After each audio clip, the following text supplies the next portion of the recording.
2024 में अडानी को वहां ठेका मिल गया, इजराइल की यात्रा की 2017 में अडानी को वहां ठेका मिल गया। मुझे तो समझ में नहीं आता, जैसे अडानी का नाम लो पूरी की पूरी भाजपा खड़ी हो जाती है, 440 बार का करंट लग जाता है। यही विषय है कि देश को बर्बाद किया है तुमने, कर्जा दे दे के अपने दोस्तों को भगाया है। आपका दिमाग बड़े बकायेदारों से कर्ज वसूलने में नहीं है। अगर होता तो ये हजारों करोड़ के जो बकायेदार हैं इनके पासपोर्ट जब्त करो ना। संजय सिंह के तो पासपोर्ट आपने जब्त किए हैं, एक एक सांसद के पासपोर्ट आपने जब्त किए हैं। इन डकैतों के पासपोर्ट क्यों नहीं जब्त किया आपने?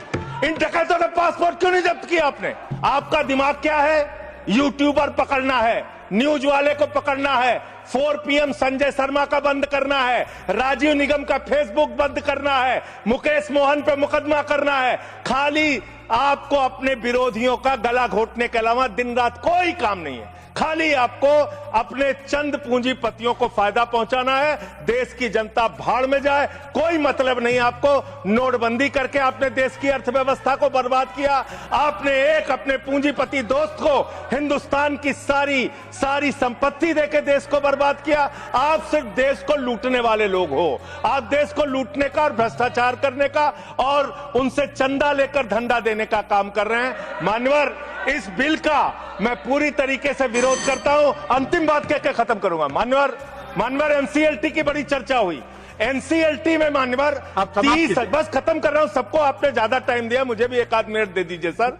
एनसीएलटी में 30,000 केस पेंडिंग है सर, और 270 दिनों में एनसीएलटी को केस का निराकरण करना होता है। एनसीएलटी तो भ्रष्टाचार का गढ़ बन गया है। उनके पास ऊपर से फोन जाता है नेताओं का, इसका इतना माफ कर दो, उसका उतना माफ कर दो।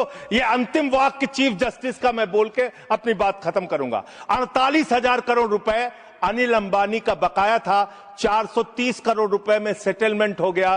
तो सूर्यकांत जी चीफ जस्टिस जी ने कहा, उन्होंने कहा that the insolvency process had become mockery। ये भारत के मुख्य न्यायाधीश का बयान है इंसॉल्वेंसी के बारे में, जिस तरीके से आप लूटखोरी कर रहे हैं। बहुत बहुत धन्यवाद। आपका ट्रेड